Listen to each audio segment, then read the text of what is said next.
Hey guys, so as creatives, it's very easy to get stuck in what you're doing. It's very easy to get into a rut on certain processes, whatever your art is.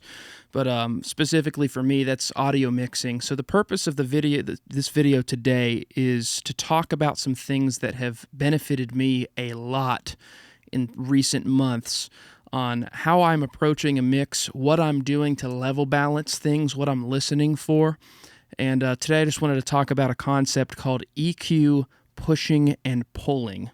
And essentially that concept is where you are not just grabbing an EQ band on an input and changing it depending on whatever you think needs to happen. You're not just doing that, but on top of that, what you're doing is changing the fader volume while you are making a additive EQ move or a subtractive EQ move. You're doing the inverse of that on the fader.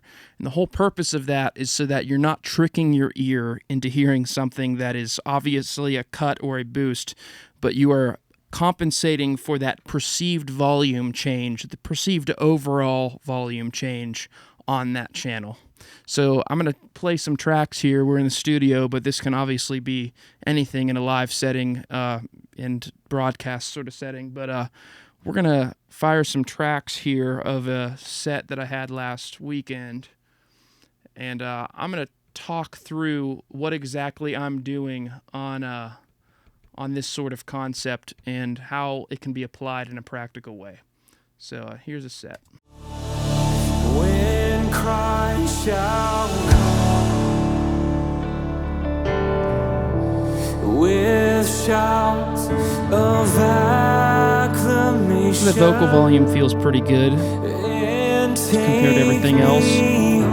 Nothing crazy sticking out on the EQ. That's okay. We want to get it to a place where it feels natural and nothing is offensive is happening with that input. When Christ shall come. Okay, so what I'm going to start doing, I'm going to grab the high mid band. Right now it's on about 2K. I'm going to push it up, and while I push that up, I'm going to pull the fader down. Just kind of doing this by ear. What joy shall fill my heart. We lift it up, come on.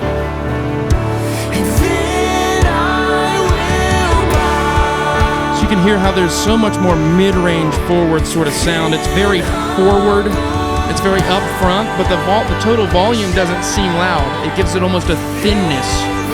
Whereas whenever we back that down, if I were to not change the volume level with my other hand, that vocal tucks back almost too much. So you need to compensate that with the volume of the fader at the same exact time.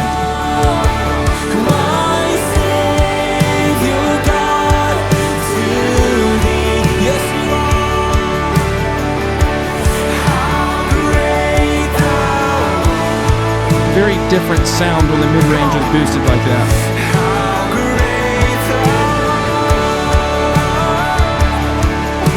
Even smaller amounts, it makes a huge difference.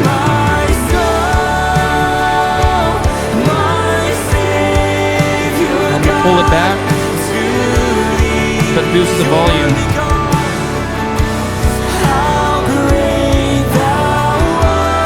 Boosting the volume to compensate for that.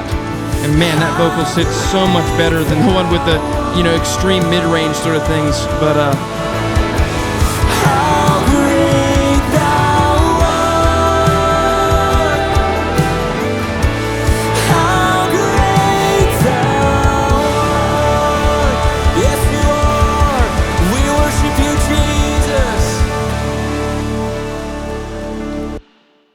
so hopefully that demonstrates what I'm talking about, where when you boost the mid-range, you pull back the volume of the channel.